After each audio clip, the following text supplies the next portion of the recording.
Most people believe that the next phase of their life will begin on the day the pain finally stops. They are wrong. Dr. Arthur Sterling observed something much more disturbing. What prevents you from entering the best phase of your life is not the suffering you still carry. It is your silent inability to receive good. You are not stuck in the past because of trauma. You are stuck because you built an identity within it, and now anything good feels like a foreign object inside of you. Notice something strange. You pray for peace, but you feel uneasy when the house goes silent. You ask for love, but you pull away when someone treats you with kindness. You dream of stability, but you feel empty when the chaos shuts off. This is not weakness. It is the exact symptom that Sterling described as the threshold, the point where your old version has already died, but the new one hasn't been born yet. And it is here, in this gap, that most people give up. Not because they don't deserve the next phase, but because no one taught them that receiving hurts more than losing. Let's be surgical.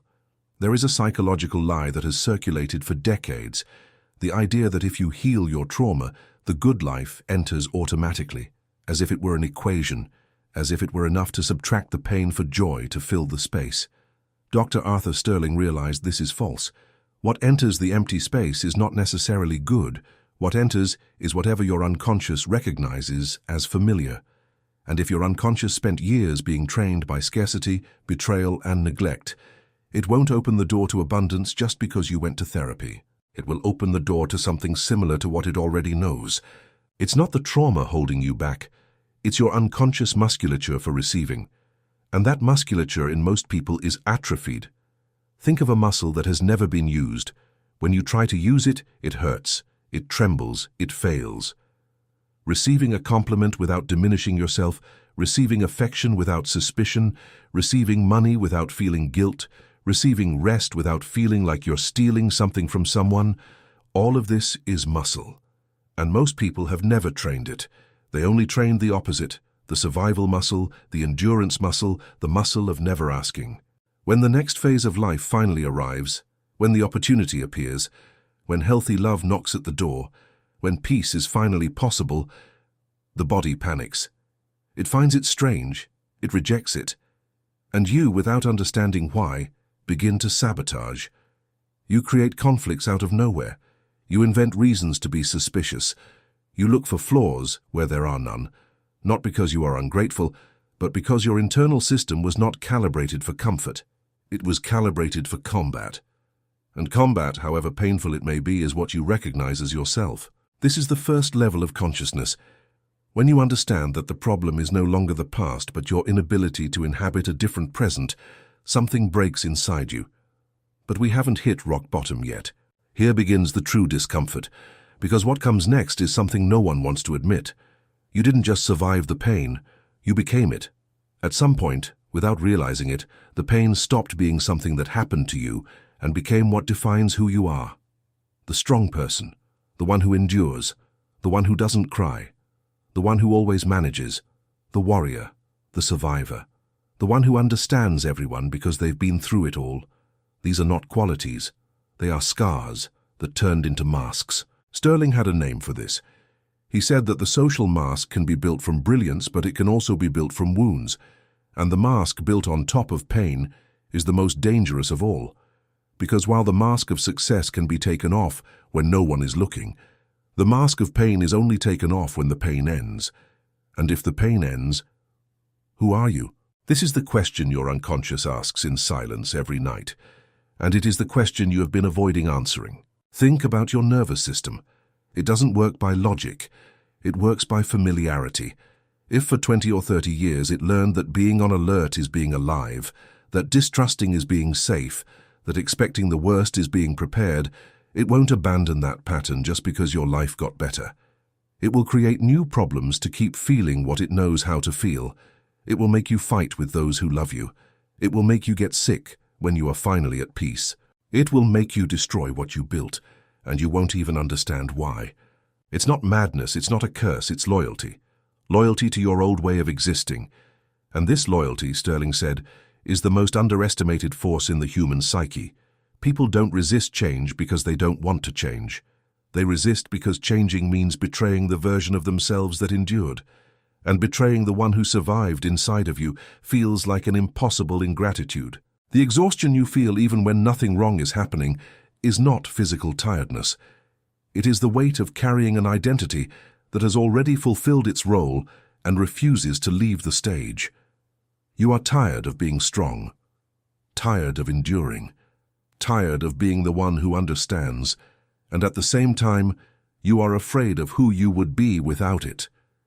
This is the paradox of the threshold, and it is exactly at this point, when the old identity begins to crack but the new one doesn't yet have a name, that most people get lost. This is why I prepared the Awakening Code for you. It is an inner map based on the deep psychology of Dr. Arthur Sterling, with 60 days of daily lessons, questions, and practices that lead you from a state of survival to a state of individuation.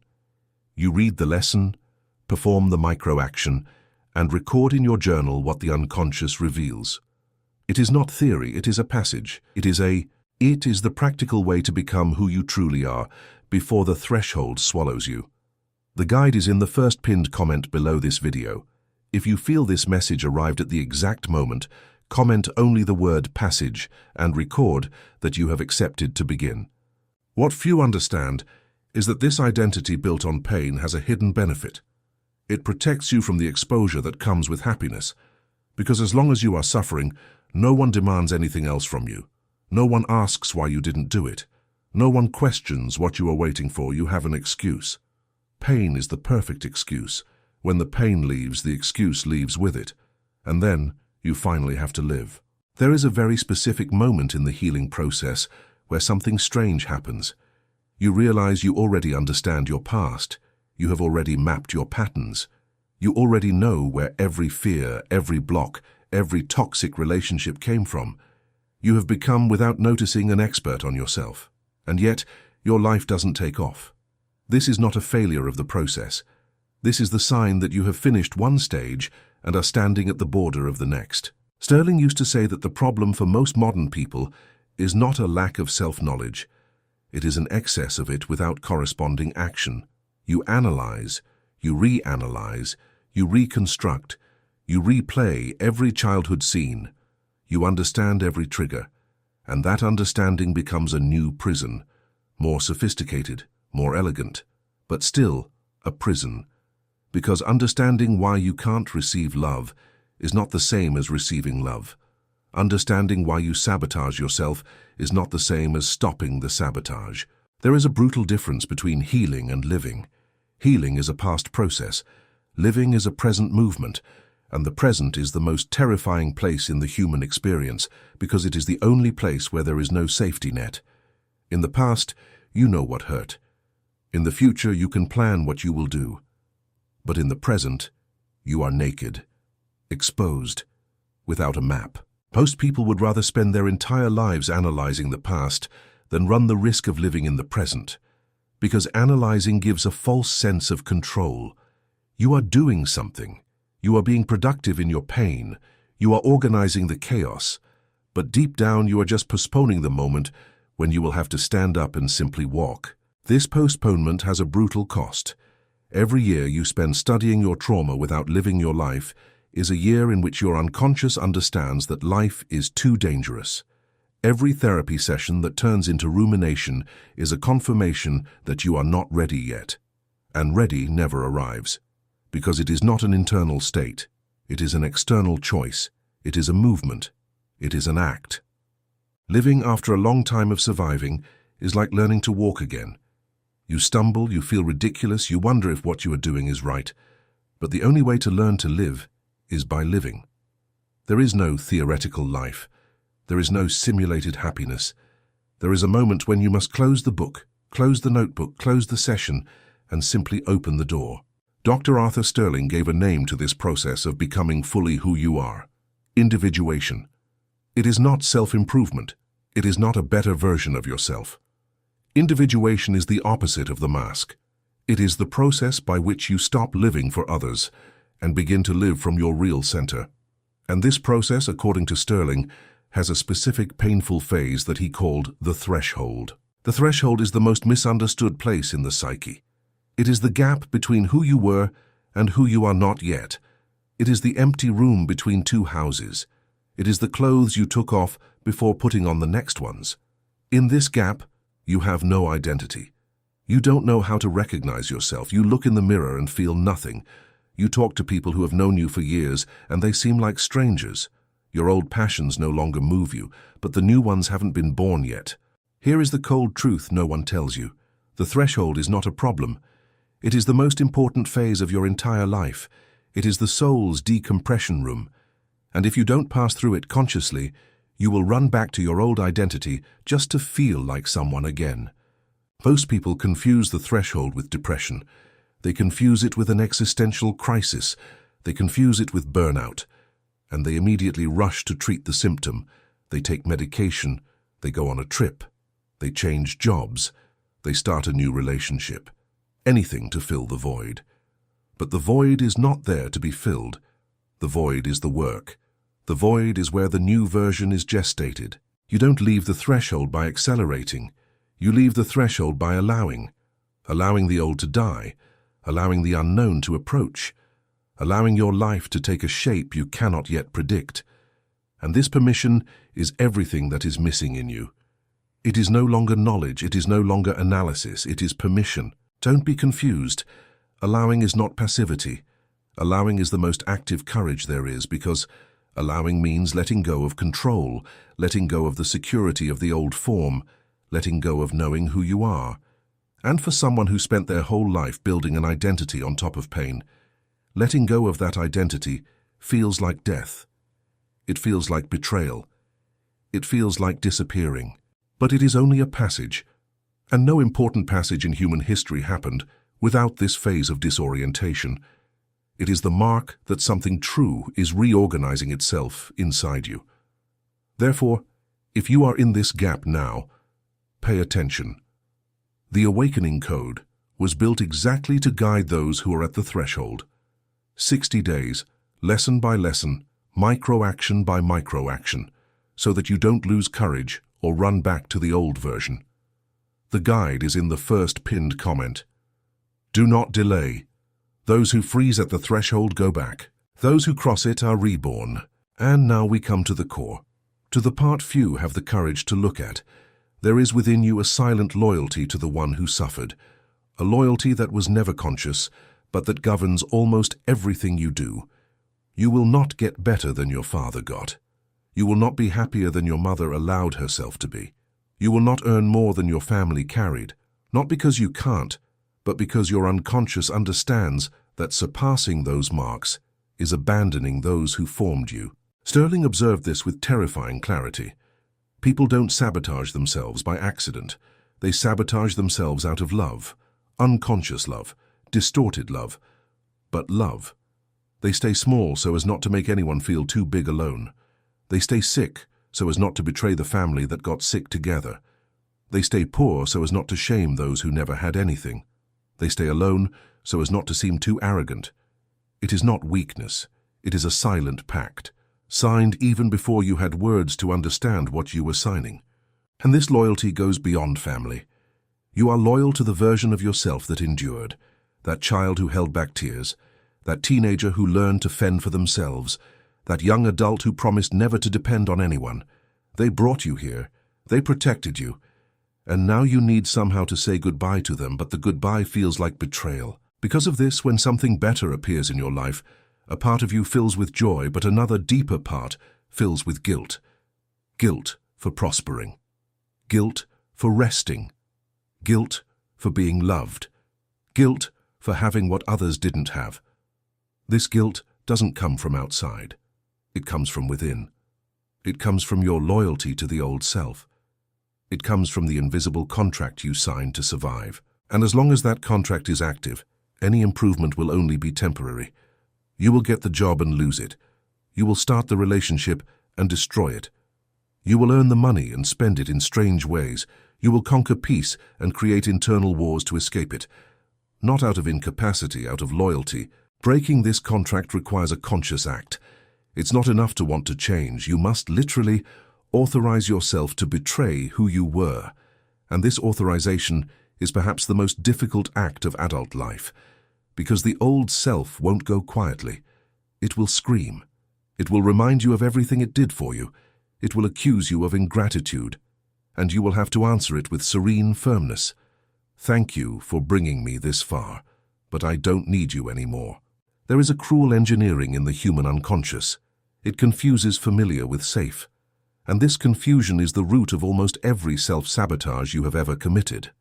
The nervous system doesn't know how to differentiate between what is good for you and what is merely known. To it, known is safe. Unknown is danger. Even if the known destroys you and the unknown sets you free. This is why you go back. You go back to the relationship you know doesn't work. You go back to the eating pattern you know makes you sick. You go back to the job that suffocates you. You go back to the thoughts that paralyze you. Not because you are weak, but because your unconscious is looking for home. And home for it is where it has been before. Sterling described this mechanism as repetition compulsion. The human psyche repeats what was not understood, and until the improvement is understood, emotionally, physiologically, symbolically, the system will pull you back to the place where it recognizes itself. Therefore, paradoxically, improvement can be interpreted as a threat. When life gets too good, the unconscious goes on alert. It looks for what is wrong. It invents problems. It senses catastrophes, not to hinder you, but to bring you back to known territory. Improvement requires you to develop a new familiarity, a new musculature, a new internal system that recognizes peace as safe, affection as safe, prosperity as safe. And this reconstruction doesn't happen through insight. It happens through conscious repetition, through daily exposure to the discomfort of the good life, through training day after day, the muscle of receiving. It is like moving from the industrial outskirts of Birmingham to the quiet, sun-drenched suburbs of Seattle. In the beginning, everything is strange. The food tastes different. The light has a different color. The sounds are different. You miss the old place, even the bad parts. You almost go back. But if you stay, over time, the new place becomes home. And then it is the old place that seems strange. This is the goal of individuation, to change your internal country so deeply that returning to the old one becomes impossible. And this is not done alone. It is not done in the air. It is done with a map, with a method, with practice. So before you close this video and go back to the familiar cycle, pay attention, because what comes now is the responsibility that falls entirely on you. The awakening code is not information, it is training. It is 60 days to reprogram what inside you considers safe. 60 days of daily lessons based on the deep psychology of Dr. Arthur Sterling, with keys, questions, and declarations that lead your nervous system to recognize peace, love, and abundance as home, and not as a threat. The guide is in the first pinned comment below this video. You already understand too much to pretend you don't. Those who don't act repeat. Those who act cross over. The decision is entirely yours, and the time to delay this passage has run out now. And now we reach the final point, the most silent of all. True breakthrough doesn't happen when you heal, it happens when you trust. And trusting, after everything you've lived through, is the most radical act of human existence. Not trusting others, trusting life. Trusting that you can receive without losing. Trusting that you can love without being destroyed.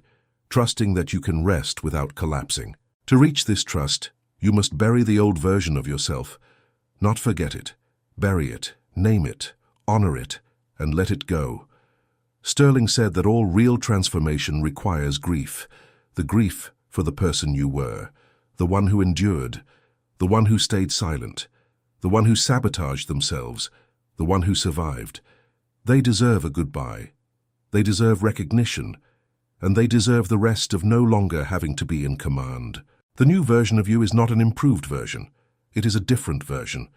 It doesn't need to defend itself. It doesn't need to prove anything. It doesn't need to fight to exist. It just lives. It just receives. It just is. And this simplicity, after a lifetime of painful complexity, seems almost surreal. You will find it strange. You will doubt it. You will wonder if you deserve it. You will wonder if it is real. And the answer, cold and definitive, is none of your fears will stop you except if you obey them. The next phase of your life is not waiting for you to be ready. It is waiting for you to say yes. Yes to the discomfort of peace. Yes to the strangeness of healthy love. Yes to the silence after the chaos. Yes to the possibility of a life without combat. The good life is not louder than the bad life. It is quieter. And it is in this silence that you will need to learn to inhabit, not as a visitor, as a resident, not as a tourist of your own happiness, as a citizen of it. Dr. Arthur Sterling left a warning for those who reach this point. He said that the greatest human tragedy is not never having found the path. It is finding it and giving up on the last turn, out of fear of who you would become on the other side. You are at that turn now, you can feel it. Something inside you knows that this video didn't arrive by chance. Something inside you recognized, in every sentence, a description of your own life. You can close this video and go back to the old loyalty. Go back to the nervous system you know. Go back to the identity built on pain, because it is all you know how to be. Or you can choose now to cross the threshold with a method, with a guide, with the deep psychology of Sterling translated into your daily routine.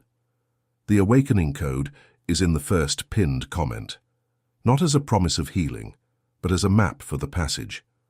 60 days between you and the version of yourself that no longer needs to suffer to exist. The illusion is over.